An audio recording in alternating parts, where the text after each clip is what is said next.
En 2008, alors que la crise financière mondiale ravageait les carnets de commandes de l'aérospatiale, Bombardier a fait quelque chose de presque imprudent.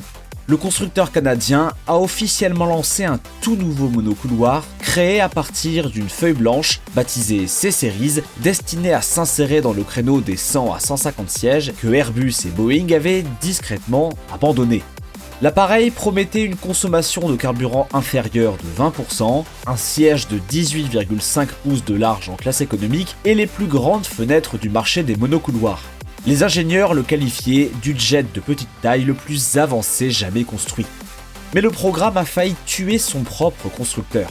Les coûts de développement ont explosé au-delà de 6 milliards de dollars. Boeing a déposé des plaintes commerciales. En 2018, Bombardier a cédé l'ensemble du programme à Airbus pour une somme symbolique. Durant la majeure partie de la décennie qui a suivi, l'industrie de l'aviation commerciale a accepté une vérité douloureuse. L'A220 est un magnifique appareil dont personne ne parvient vraiment à comprendre comment le déployer à grande échelle. Il est adoré par Air Baltic, chéri par Suisse, déployé avec ingéniosité par Delta. Il a permis l'expansion de JetBlue, mais il n'est jamais sorti de sa niche. Puis, le 6 mai 2026, à Mirabel, au Québec, AirAsia a signé une commande ferme de 150 A220-300, avec des options pour 150 appareils supplémentaires, un accord d'une valeur d'environ 19 milliards de dollars au prix catalogue. Il s'agit de la plus importante commande ferme unique de l'histoire du programme A220, et elle a propulsé l'appareil au-delà des 1000 commandes fermes pour la première fois. AirAsia est l'une des compagnies low-cost les plus agressives au monde. L'intégralité de son modèle économique repose sur la densité, la fréquence et une réduction impitoyable des coûts unitaires. L'A220 a été conçu pour le confort régional, pour les liaisons transcontinentales à faible demande, pour des compagnies aériennes privilégiant l'expérience passager plutôt que d'entasser des sièges. Ces deux philosophies devraient être incompatibles. Pourtant, tous les concurrents sur le segment des monocouloirs, de Boeing à Embraer en passant par le propre programme A320 Neo d'Airbus, regardent désormais l'A220 avec inquiétude. Alors, comment un avion régional de niche peut-il soudainement devenir la plateforme sur laquelle s'appuie la compagnie low-cost la plus agressive d'Asie ? Pour comprendre pourquoi AirAsia mise son avenir sur 150 A220, il faut comprendre pourquoi cet appareil est resté près d'une décennie cantonné dans son créneau de spécialiste. Le C-Series, devenu l'A220, a été conçu pour un segment de marché dont tout le monde reconnaissait l'existence, mais que personne n'avait correctement desservi. Le créneau des 100 à 150 sièges occupe une position inconfortable entre les jets régionaux comme les Embraer E-Jet et les monocouloirs principaux comme les A320 et 737. Les appareils capables d'effectuer ces missions ne pouvaient pas remplir les sièges. Ceux qui pouvaient remplir les sièges ne pouvaient pas effectuer ces missions de manière rentable. Le compromis semblait permanent. La conception feuille blanche de Bombardier a résolu ce problème. Une aile en composite, un fuselage en aluminium lithium et le tout nouveau moteur à turbo soufflante à réducteur Pratt & Whitney PW1500G ont permis une consommation de carburant inférieure d'environ 20% par rapport à celle des jets de génération précédente qu'ils remplaceraient en partie. La largeur de la cabine se situait entre les standards régionaux et principaux. Le rayon d'action atteignait 3400 milles nautiques pour le plus grand A220-300. L'appareil fonctionnait. Il ne se vendait simplement pas assez vite. Les opérateurs l'ayant acheté l'ont adoré. Delta exploite désormais 85 A220, la plus grande flotte au monde. JetBlue, 63. Air France, 56. Air Baltic a bâti l'ensemble de sa compagnie aérienne autour de 55 appareils. Breeze Airways en exploite 57. Mais regardez la tendance. Ce sont des réseaux régionaux haut de gamme, des opérateurs transcontinentaux de lignes à faible densité et des transporteurs de niche. Aucun d'entre eux n'achète l'appareil pour effectuer 30 rotations par jour à densité maximale. L'A220, c'est devenu l'équivalent aéronautique d'un outil de spécialiste, brillant pour une tâche ignorée partout ailleurs. Airbus a hérité d'un programme aux lourdes pertes financières, aux cadences de production lentes à Mirabel et d'un partenaire gouvernemental québécois qui a ses propres intérêts. Puis, en 2025, Airbus a discrètement tenté une réponse partielle. Le constructeur a lancé la modernisation de cabines Airspace pour l'A220, remplaçant les dernières traces visibles de l'intérieur d'origine de Bombardier par des coffres à bagages de style gros porteur offrant 20% de volume supplémentaire, un éclairage d'ambiance LED avancé et une esthétique plus épurée, s'harmonisant avec le reste de la famille Airbus. C'était un signal. C'était un produit Airbus qui occupe le bas d'une famille monocouloir qui s'étendait jusqu'à l'A321 XLR. Mais le rafraîchissement de la cabine seule ne suffisait pas à percer le marché de masse. L'A220-300 restait certifié pour un maximum de 149 passagers, une limite directement liée au nombre de sorties de secours. Tant que ce plafond tenait, l'appareil ne pouvait rivaliser en coût unitaire avec un A320 Neo de 180 sièges ou un 737 MAX 8 à haute densité. L'A220 demeurait, dans des termes purement économiques, environ une douzaine de sièges trop petits pour menacer sérieusement le segment des monocouloirs principaux. Airbus avait besoin d'autre chose, il lui fallait une configuration qui n'existait pas encore. Puis, en 2026, les ingénieurs d'Airbus ont finalisé une modification qui ajoute une sortie de secours supplémentaire au-dessus de l'aile de chaque côté du fuselage de l'A220-300. Ce seul changement porte le maximum certifié à 160 sièges. AirAsia est devenu le client de lancement de cette configuration à 160 sièges. Et soudain, toute la conversation économique a changé. Ce qu'Airbus et AirAsia se sont mis d'accord pour créer représente l'un des repositionnements les plus agressifs d'une plateforme d'avion commerciale dans l'aviation moderne. L'A220-300 standard a historiquement volé dans des configurations d'environ 130 à 140 sièges. La variante d'AirAsia en transporte 160. Il ne s'agit pas d'un ajustement mineur. AirAsia rajoute près de 20% de passagers payants supplémentaires à chaque vol sans modifier la cellule de l'avion elle-même. Pourquoi cela importe-t-il autant ? Voyez-vous, l'économie de l'A220 a toujours été ancrée dans un compromis fondamental. L'appareil offrait une consommation de carburant par siège exceptionnelle, mais uniquement avec un nombre de sièges modéré. Chaque siège vide au-dessus du seuil de rentabilité représentait une marge pure. Chaque siège en dessous du seuil de rentabilité posait problème. En poussant la capacité à 160, AirAsia transforme le profil de coût par siège kilomètre offert. Le même équipage, les mêmes redevances aéroportuaires et le même cycle de maintenance se répartissent désormais sur davantage de passagers. Bien entendu, il y a un coût. La réglementation aérienne impose un agent de bord pour 50 sièges passagers. Franchir le seuil des 150 sièges signifie que AirAsia doit affecter un 4e membre d'équipage de cabine à chaque vol, ce qui augmente les coûts de main-d'œuvre. Il existe également un compromis plus subtil. Le confort des passagers, l'attribut distinctif de la marque de l'A220, devient plus difficile à préserver. La largeur de siège de 18,5 pouces reste inchangée, la configuration 2-3 demeure et les grandes fenêtres restent.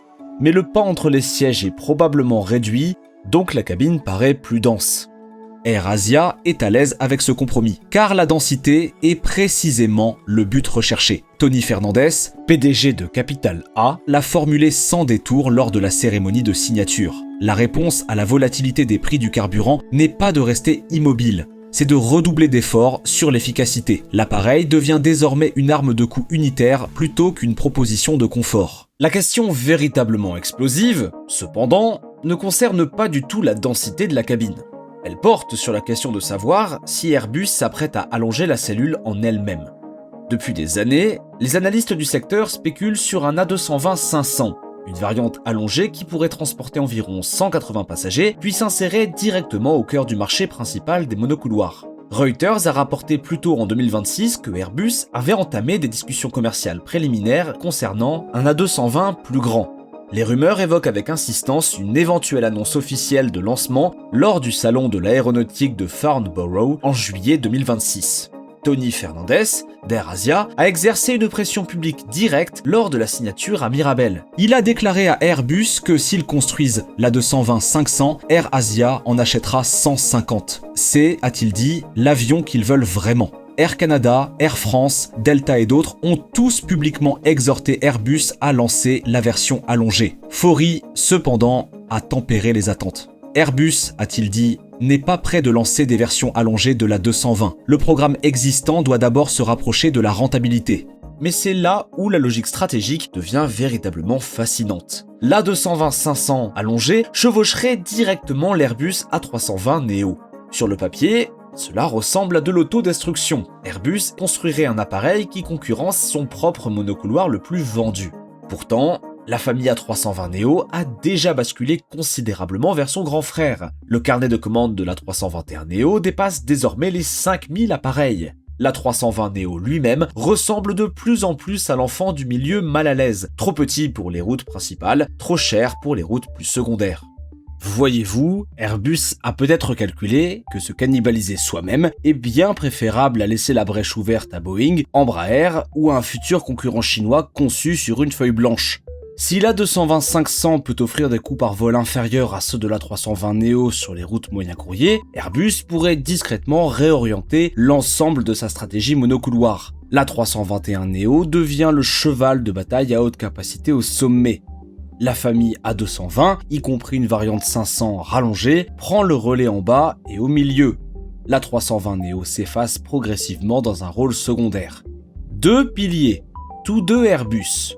Boeing se retrouve avec le 737 MAX 7 en difficulté, n'ayant toujours pas été certifié en raison de problèmes persistants de dégivrage du moteur, et le MAX 10 qui fait face à des retards similaires. La plupart des concurrents sur le segment des monocouloirs ne peuvent pas reproduire cette stratégie immédiatement. Le concurrent le plus direct de Boeing face à l'A220-300, c'est le 737 MAX 7. Mais le MAX 7 est freiné par des retards de certification liés au risque des dommages thermiques sur les nacelles des moteurs. La FAA s'est dite confiante début 2026 quant à une possible finalisation de la certification d'ici la fin de l'année, mais les livraisons ne sont raisonnablement pas attendues avant 2027. Chaque mois où le MAX 7 reste non certifié, Airbus consolide sa position. Les compagnies aériennes s'engagent dans des écosystèmes de flotte A220 sur le long terme. Une fois cette infrastructure en place, sortir de celle-ci devient presque impossible. Le 195E2 d'Embraer pose un problème différent. Il partage la même technologie de moteur GTF de Pratt & Whitney et offre, sur le papier, une excellente économie d'exploitation. Mais la cellule est déjà fortement étirée. Embraer dispose d'une marge structurelle limitée pour pousser l'E2 davantage vers le segment des 160 ou 180 sièges. Le Comac C919 chinois existe, mais ne dispose ni de la certification occidentale, ni d'une infrastructure de support mondial. Cela laisse à Airbus un fossé concurrentiel qui s'élargit et non qui se rétrécit. Mais l'avenir de l'A220 n'est pas garanti, car l'appareil fait toujours face à deux problèmes sérieux qui pourraient faire échouer l'ensemble de la stratégie de montée en cadence. Le premier concerne la production. Airbus visait initialement une cadence de production de 14 A220 par mois d'ici 2026. Cet objectif a été repoussé. Le nouvel objectif est d'environ 13 appareils par mois d'ici 2028. Les goulots d'étranglement de la chaîne d'approvisionnement, tant sur les lignes d'assemblage de Mirabel que de Mobile, ont contraint Airbus à transporter par avion les ailes depuis Belfast simplement pour maintenir la production en marche. Airbus a livré 62 A220 au cours des 9 premiers mois de 2025 avec un objectif de 100 livraisons sur l'année. L'année s'est terminée avec 93 livraisons. Les marges sont serrées. Pour absorber les 150 appareils d'AirAsia en plus du carnet de commandes déjà existant, l'entreprise doit exécuter son plan sans aucune faille. Le second problème est bien plus dangereux. L'A220 dépend exclusivement du moteur turbofan à réducteur PW1500G de Pratt & Whitney. Il n'existe aucune alternative. Pas d'option CFM, pas de variante Rolls-Royce, rien. Et ce moteur a souffert de problèmes catastrophiques de durabilité. En novembre 2025, près de 20% de la flotte mondiale d'A220 était immobilisée au sol en attente de pièces de rechange et de capacités rares dans les hangars de maintenance. Les conséquences ont été graves. Suisse a immobilisé l'intégralité de sa flotte de 9 A220-100 durant des mois, cannibalisant les moteurs pour maintenir ses A220-300 en vol. Air Austral a retiré toute sa flotte d'A220 après n'avoir disposé en moyenne que de 1,75 appareils disponibles tout au long de l'année. Egyptair a vendu la totalité de ses 12 A220-300 au loueur Azora pour se retirer entièrement de ce type d'appareil. RTX, la société mère de Pratt & Whitney, a promis de ramener le nombre d'avions cloués au sol près de zéro d'ici fin 2026. en augmentant agressivement la capacité de maintenance. AirAsia a signé un accord EngineWise de 12 ans directement avec Pratt & Whitney pour sécuriser le support technique. Si RTX tient ses promesses, la cellule de l'A220 apparaît soudainement comme l'un des produits les plus solides du marché. Dans le cas contraire, Airbus continuera à vendre un appareil que les compagnies aériennes adorent sur le papier, mais qu'elles ne peuvent pas exploiter de manière fiable. L'importance de la commande d'AirAsia réside dans ce qu'une seule commande peut faire aux hypothèses de toute une industrie concernant le segment des petits monocouloirs. Durant la majeure partie de la dernière décennie, l'A220 a été traité comme une curiosité, un magnifique produit de niche qui fonctionnait pour un type spécifique de compagnie aérienne. Compagnie régionale premium, opérateurs transcontinentaux sur route à faible densité, transporteurs boutiques prêts à payer pour l'expérience passager. L'appareil n'a jamais été considéré comme une menace sérieuse pour l'économie établie de l'A320 et du 737. Il était trop petit, il était trop coûteux par exemplaire, il avait trop de problèmes de moteur, il était produit trop lentement. La commande d'AirAsia ne se contente pas de contester ces hypothèses, elle les fait exploser. Car AirAsia n'est pas une compagnie régionale premium, c'est l'opérateur low cost le plus agressif d'Asie, dont le modèle économique repose entièrement sur la densité, la fréquence et la réduction du coût unitaire. Si l'A220 fonctionne pour AirAsia, il pourrait fonctionner pour d'autres. La configuration à 160 sièges crée une nouvelle catégorie. Un petit monocouloir doté du confort d'un jet régional et d'une économie unitaire approchant celle d'un appareil principal. Un avion capable d'ouvrir de manière rentable des marchés asiatiques secondaires, des villes européennes plus petites et des routes africaines mal desservies qu'un A320neo de 180 sièges ne remplirait jamais. AirAsia prévoit de déployer ces appareils à travers l'ASEAN et jusqu'en Asie centrale, ouvrant des routes qui n'existent pas actuellement et libérant les plus grands A321neo pour les opérations sur ligne principale pour lesquelles ils sont optimisés. L'implication stratégique est que l'ensemble du marché des monocouloirs pourrait être sur le point de se fragmenter. Pourtant, chaque concurrent sur le segment des monocouloirs doit désormais tenir compte de ce qu'Airbus démontre avec le programme A220. L'hypothèse selon laquelle les petits monocouloirs doivent rester un marché de niche est soudainement vulnérable. L'hypothèse selon laquelle les compagnies à bas coût ne peuvent exploiter que des appareils denses de 180 sièges n'est plus absolue. L'hypothèse selon laquelle Boeing et Airbus se partagent le marché des monocouloirs principaux est silencieusement réécrite. Boeing a bâti des décennies de domination sur la famille des 737. Cette domination devient moins stable lorsqu'un appareil plus petit, plus efficient et plus agréable pour les passagers peut assurer de manière rentable la même mission à bas coût. Airbus propose quelque chose de différent avec l'A220. L'impact stratégique peut provenir du fait de combler des lacunes dont les concurrents n'ont pas reconnu l'existence. L'A220 ne remplace pas l'A320neo. L'A320neo continuera de desservir des milliers de routes. Le 737 MAX ne disparaîtra pas. Le segment principal des monocouloirs restera énorme. Mais l'A220 crée quelque chose de nouveau. La démonstration que le segment des petits monocouloirs, longtemps considéré comme marginal sur le plan commercial, peut devenir une plateforme de marché de masse si la configuration, le client et le constructeur s'alignent tous. En 2008, Bombardier a lancé la C-Series parce qu'il n'y avait pas d'alternative. Le constructeur canadien avait besoin d'un appareil entièrement nouveau pour échapper au piège des avions régionaux. Le programme a failli mener l'entreprise à la faillite. Les ouvriers de Mirabel ont enduré des années d'incertitude, tandis que les commandes arrivaient au compte-gouttes et que les pertes financières s'accumulaient. La C-Series est née du désespoir plutôt que de la confiance. 18 ans plus tard, la commande d'AirAsia représente exactement l'inverse. Non pas un compromis imposé par les circonstances, mais un choix délibéré d'un géant du low-cost de miser sur un appareil que le reste de l'industrie avait relégué au rang d'outils spécialisés. Un choix visant à prouver que le segment des petits monocouloirs n'est plus une limitation. Lorsque ces premiers A220-300 d'AirAsia rentreront en service en 2028, ils transporteront chacun 160 passagers sur des liaisons de l'ASEAN qui n'existent pas encore aujourd'hui. Ils le feront depuis des villes secondaires qu'aucun monocouloir traditionnel ne pourrait desservir de façon rentable. 150 appareils, avec des options pour 150 de plus, est la preuve que les transformations les plus marquantes de l'aviation ne nécessitent pas toujours de nouvelles conceptions entièrement repensées. Maintenant, avant de partir, l'algorithme YouTube pense que vous allez aimer cette vidéo ensuite. Alors pourquoi ne pas aller la voir ?